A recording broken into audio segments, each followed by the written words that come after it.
the fastest circuit in the UK. Welcome to Thruxton.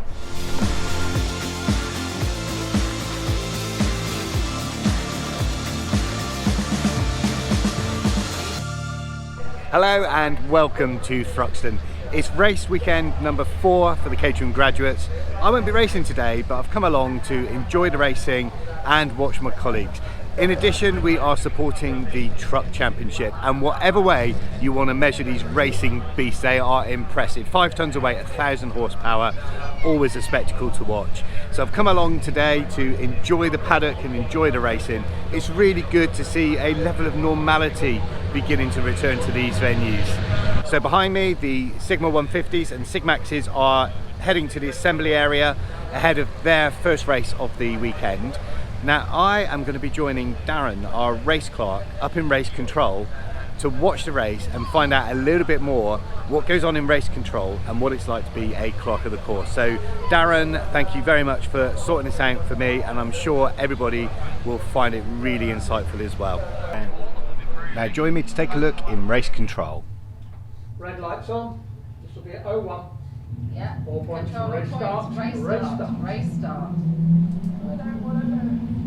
This room manages the race timing for the event. All cars have a transponder fitted, and when the transponder passes certain points of the track, that's logged here in race control. Here's the equipment that receives the signal and decodes into the timing. You can follow the race progress of any race weekend on the TSL website. Well, here's where the data comes from. In this room we have the emergency radio operator, the logger and the marshal's radio operator. Understood, Beth. Thank you. Leaders on last lap. And the clerk of the course is here to oversee everyone. The whole of Thruxton is covered by the CCTV cameras. Control all points. Checkered flag. Checkered flag. Wait one. Control all points. Checkered flag. Checkered flag. So here are some clips from across the weekend to show you just how close and exciting Caterham racing truly is. So after the race start, the first corner is Allard, and this corner is taking it over 90 miles an hour. Thruxton is the fastest circuit in the UK, with 2 significant braking areas. Apart from that, the rest of the lap is pretty much full throttle. The first of the big breaks is into the sequence of Campbell Cobb and Seagrave. The cars are approaching 110 miles an hour and need to reduce down to 50 miles an hour. As you can see, it's very easy to lock a wheel and flat spot a tyre. This was a split grid. The faster 150s off first, and then several seconds later the 135 class follow. Unfortunately, one of the leading cars spins. Many of the cars were able to navigate around it. However, for a couple of cars, the stranded car in the middle of the road was unsighted until the last moment. As you can see, a fairly significant incident followed. Please listen through to the end of the video, where I give an overview of the driving standards expected from the Catering Graduates Racing Club. While incidents like this are spectacular, they can be very dangerous and definitely costly. A safe restart sees all of the cars safely through the complex, and then it's full throttle all the way through Noble, around Village, down Woodham Hill until you arrive at the final chicane Club. This is the final and second heavy break around Thruxton. You approach this tricky chicane at 120 miles an hour and have to reduce your speed down to just 40 miles an hour. And the high curbs through the chicane make it even trickier. Once the race is complete, you pull up into Parc Fermé, where any post-race inspections can take place. The atmosphere in Parc Fermé is always superb. So I'm here today with Darren. Now Darren is the clerk of the course for catering graduates. Not always somebody you want to be called to come and see, but here to absolutely support and make sure we're all racing. I've spent some time in race control and got to see a qualifying session and a race session, and it really was a real insight. But Darren has kindly come along to share a little bit more information.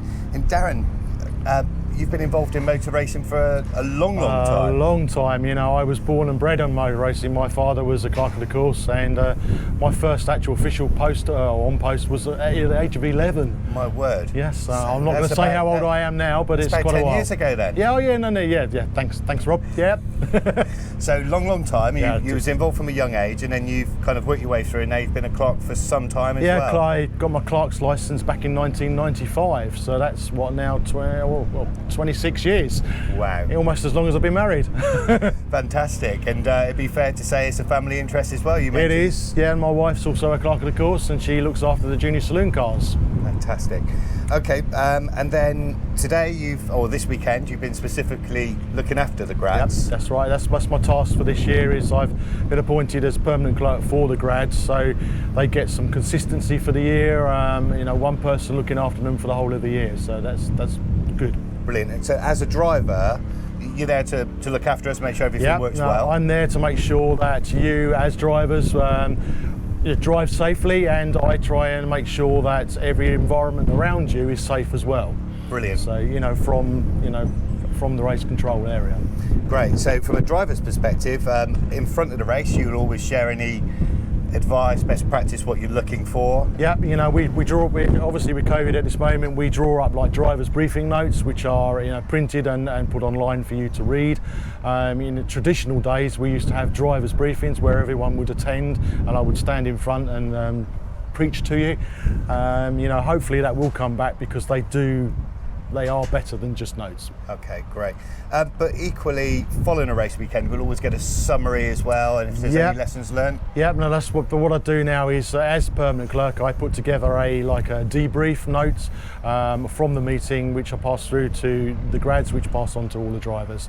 Again, it's useful because then other people can see what I've looked at, and without them actually being there, they can see how it's being dealt with. Brilliant.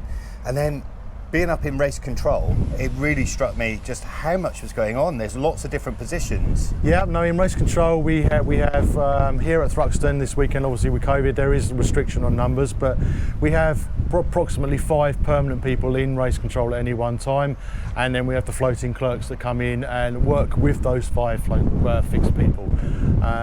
With the video you'll be able to see exactly what each role is covered. Fantastic. And then it's been a real insight for me this year to be able to join race control, but I'd also spent a day as the marshal. Now, people, whether if it's somebody perhaps with no previous driving experience, they can get involved with motorsport, or drivers equally? They can. To be a marshal on the bank, you don't have to have any experience whatsoever. We will put you through training programs. I'm also a trainer for Motorsport UK. We run training days all year, all countrywide, and there's various clubs that will run them as well, so you can get in at the ground level. Also, we look at drivers' experience as well. Once they've got to the point where they don't want to drive anymore, we can move them on into an official's position, even into a clerk's position, and we can fast track them because they've got the experience and the background knowledge that we can use. Fantastic. Lots of really exciting ways to get involved in motorsport, and without all of these people, we couldn't go racing this weekend. There is, and also, you can get involved in motorsport at a young age. We run a cadet system as well, which are for under 16s. They're obviously only allowed to go into certain areas at race circuits, but you can get involved from a young age. You can get involved in racing from a young age. There is classes of racing that you can start racing at 14. It's not just limited to those people or adults or older people. It can be from a young age, and we want more youngsters involved. Absolutely, the next generation. Yeah, exactly. I'm not getting young. And what we'll do, we'll pop the links in the descriction below for the video, so definitely, we'll get that for you. Yep, we'll definitely drop those links in there. There is lots to choose. Wherever you are in the country, there will be a training day or a circuit that's within a reasonable distance for you to move on into motorsport. That's fantastic. Thank you for your time today, but thanks for making it possible. It's been such an insight, Darren. I'm glad that you've enjoyed what you've done, and we hope that something will come out of this video. Fantastic, brilliant. Cheers, Thank you Rob. very much. So what an experience that was to join race control and Darren, the clerk of the course, to observe what happens behind the scene. Was fascinating, absolutely fascinating. A real insight to the amount of work that goes on for every single race, weekend in, weekend out, up and down the country. So Darren, thanks for making that possible. It was so interesting, and I'm sure everybody watching would have found it interesting also. I'll include some details below if you want to find out more about getting involved in clerking, in race control, in marshalling. There's so many ways to get involved in motorsport. So I'll pop a link in the description below. Any questions, pop a comment and I'll do my very best to answer or point you in the right direction.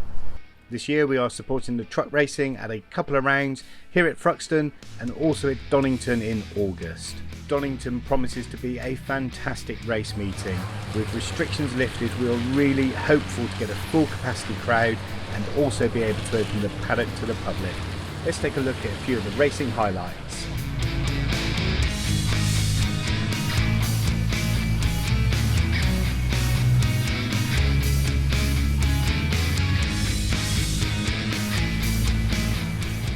The truck racing is also supported by a wonderful display of show trucks.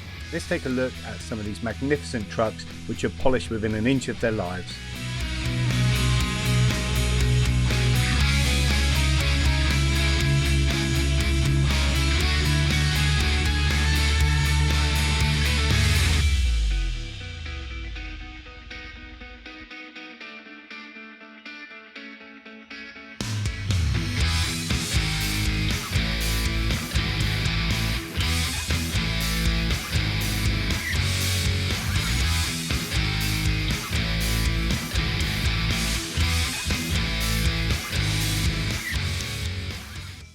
With restrictions lifting, it's nice to see some of the normality coming back, and the catering graduates, well, they've got the marquee back at this event and we're welcoming friends and families and guests to come along, sit up, take a drink. It's really good.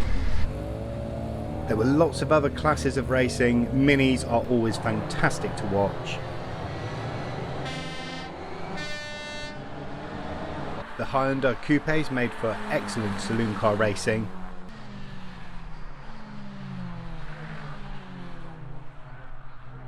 It was great to see the MG Club racing. These grids are made up from a very wide range of MG cars, from the Rover 25 style all the way through to classic MGBs.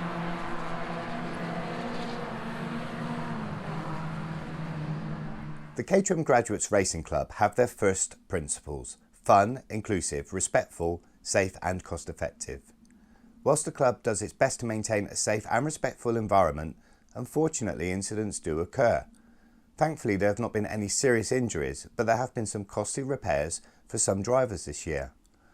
I wanted to take the opportunity to share the interventions made by CGRC in addition to those of the Clerk of the course to ensure that the first principles of respectful, safe and cost effective are upheld. The CGRC has a driving standards team made up of 5 experienced past and current racing drivers. Following any contact, questionable driving or at the request of any member, the DST will investigate and take action where appropriate. This may be an informal conversation with the driver or drivers involved, the issuing of a yellow card as a warning, red cards as punitive action which ban the drivers for 6 races, or in extreme cases exclusion from the club. Penalties sit on a driver's record for a 12-month period and escalate if repeated. While the vast majority of incidents are generally considered as racing incidents, many can and should be avoided. The incidents we have witnessed at Silverstone and Thruxton mostly occurred on the first lap of a race. As drivers, we are aware that the start of any race is where incidents are more likely to occur due to the close proximity of large amounts of cars and also the concertina effect, as cars slow and brake for corners. We also know that to finish first you need to finish. Ironically, we also know that fast circuits such as Thruxton and Silverstone, it can be a disadvantage to be in front of a car when approaching the fast part of the circuit due to the power of the slipstream effect. So why chance an incident when fighting for a corner when you can position your car and pass in a safer manner on the straight after gaining a toe? The DST have spoken to a number of drivers and issued red and yellow cards following Silverstone and Thruxton to some drivers involved in incidents. However, all drivers have received correspondence to reiterate the club's expectations of racing standards and especially our conduct on the first lap of a race. Additionally, with the easing of social distancing restrictions, the face-to-face drivers' briefings will return at the next race weekend. The club takes the view that while it cannot stop the red mist from descending for some drivers, it can be very clear on what it expects, educate where appropriate, and take punitive action if this is disregarded. Whenever we strap ourselves into a race car, we know and accept that motorsport can be dangerous. I also think it's fair to say that incidents can and will happen. That's part of the adrenaline rush of racing a car, yet alone a Caterham, which is about as close as you can get to a single-seater. Plus, the poor aerodynamics make the racing even closer due to the power of the tow effect, which makes F1's DRS look silly. However, motorsport is a non-contact sport, and in our cars, which are a flimsy piece of fiberglass away from being an open-wheel car, any contact is often going to be significant and can easily result in sending cars airborne or inverted. I'm sure that the interventions made by the DST will allow us to continue to enjoy exciting and safe racing throughout our final 3 race meetings of the year. So we had one final race of the weekend, the all-comers, where all 3 classes raced together, not for championship points, just for fun, and it did look a huge amount of fun. Well done to everybody. I do wish I had my car out on there for that one. I really hope you've enjoyed this video from Thruxton. If you've not done so already, please do subscribe to Rob Oldland and also to Caterham Graduates Racing Club, where there's lots more content. Give the video a thumbs up, but I look forward to seeing you next time from Croft.